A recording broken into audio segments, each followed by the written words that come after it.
Here with me is a 28-point plan, which was allegedly prepared by the United States and Russia and passed on to Kyiv. Volodymyr Zelensky confirmed that he received the plan and that Ukrainian authorities are reviewing it. Now let's review it together. The plan starts with Ukraine's sovereignty will be confirmed.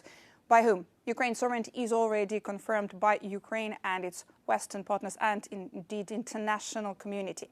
It is expected that Russia will not invade neighboring countries and NATO will not expand further. Now, here are Moscow's demands to NATO, not only to Ukraine, which will continue in this plan, including if NATO agrees not to station troops in Ukraine.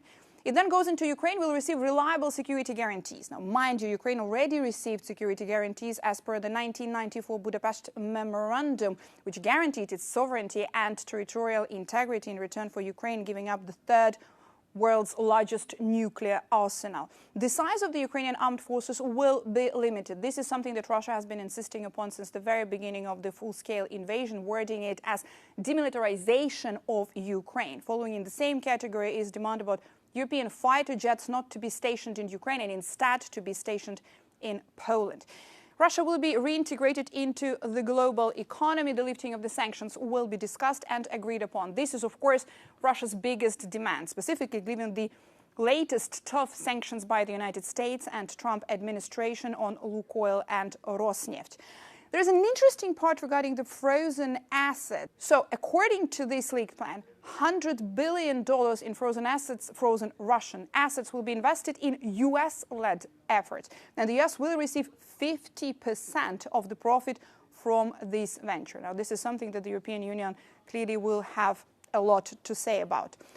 Russia also promises to enshrine in law its policy of non-aggression towards Europe and Ukraine. Not only Ukraine now, but also Europe and the European countries. Let's go to the territorial concessions here. Crimea, Luhansk and Donetsk will be recognized as de facto Russian, including by the United States. How can the United States now recognize them de facto and not de jure? Now, this is a big question, but clearly something that Moscow has been pushing upon.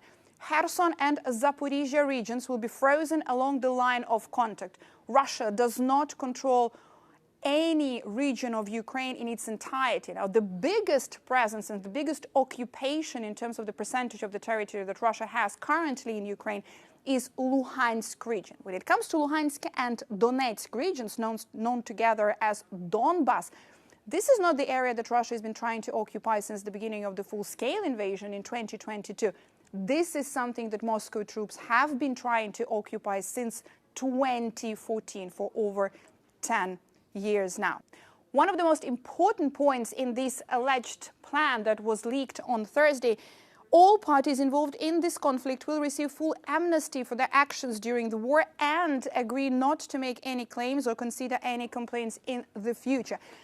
In which case, Russian forces and Russian authorities are trying to completely justify everything that their troops done in Ukraine, starting from the very first atrocities discovered when it came to the occupation of the Kyiv region, which lasted for a month, and the atrocities and revelations which the world saw when it comes to the liberation of Bucha, Irpin, and the rest of the Kyiv region, when it comes to the liberation of the Kharkiv region and the torture of the civilians and the sexual violence by Russian forces. Now, Ukrainian authorities did not say whether they are going to reject it or whether they're going to accept it. They do say that they're going to review that and they're going to engage in the dialogue. But clearly, some of these points are a no-go for Kyiv.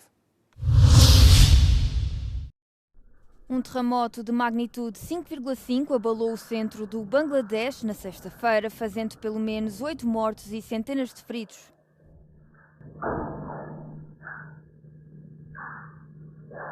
Os edifícios da capital Dhaka tremeram, tendo alguns sofrido mesmo danos graves. O sismo ocorreu pouco antes das 11 horas locais, com epicentro na zona de Gorachal, a cerca de 25 km de Dhaka.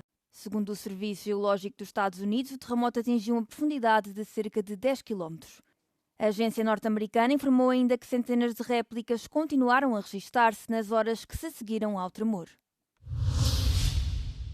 O acidente aconteceu perante o olhar incrédulo de várias pessoas. Um caça indiano caiu no início de um voo de demonstração na sexta-feira no Dubai Air Show. O piloto não sobreviveu. A aeronave indiana acabou por colidir com o solo no aeroporto internacional Al Maktoum, lançando para o céu uma enorme bola de fogo e uma nuvem de fumo negro. As equipas de emergência dirigiram-se de imediato para o local. O evento retomou as demonstrações de voo cerca de meia hora depois do acidente, com os Russian Knights da Rússia a sobrevoarem o local, enquanto as equipas de emergência ainda trabalhavam. A Força Aérea Indiana já ordenou uma investigação ao caso. As negociações da Cimeira sobre o Clima, COP30, em Belém, no Brasil, foram interrompidas na quinta-feira depois de um incêndio ter deflagrado no local. A Cimeira teve de ser evacuada no momento em que os negociadores se preparavam para tentar chegar a um acordo para reforçar os esforços internacionais em matéria de clima.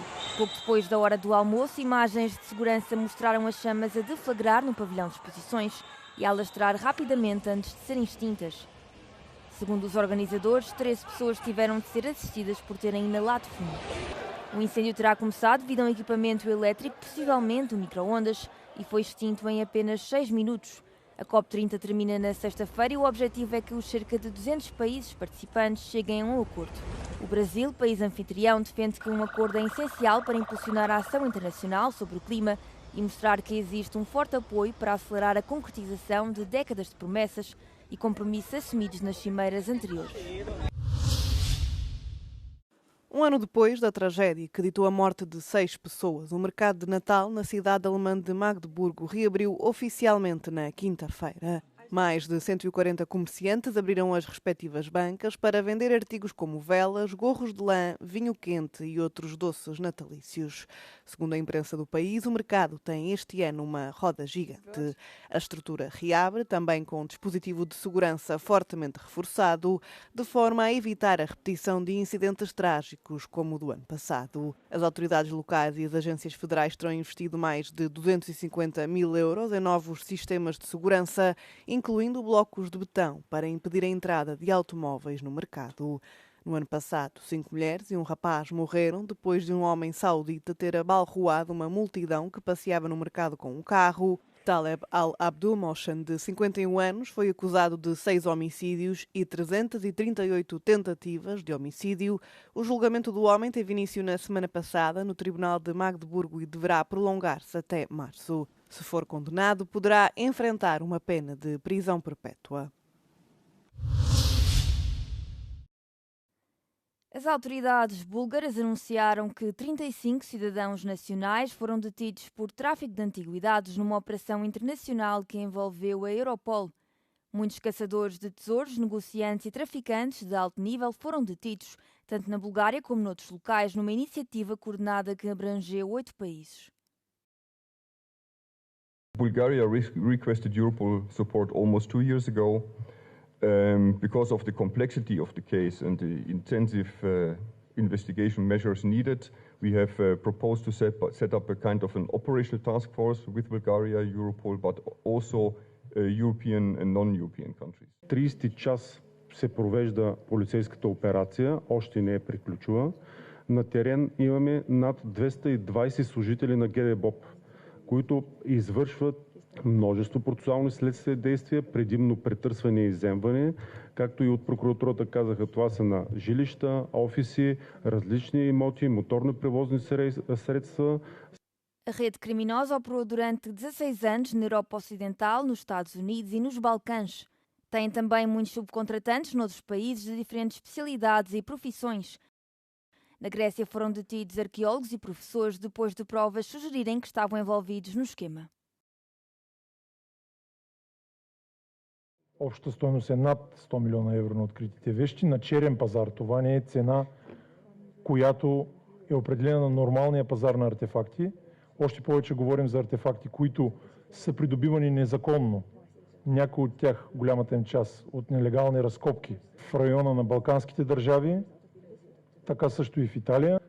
Para além do tráfico internacional de valores históricos, os membros do grupo estão também a ser investigados por branqueamento de capitais e outras infrações financeiras. O estádio do Atlético de Madrid está prestes a transformar-se num espaço inteligente com a introdução de tecnologia audiovisual pioneira que vai melhorar a experiência dos adeptos durante os eventos desportivos.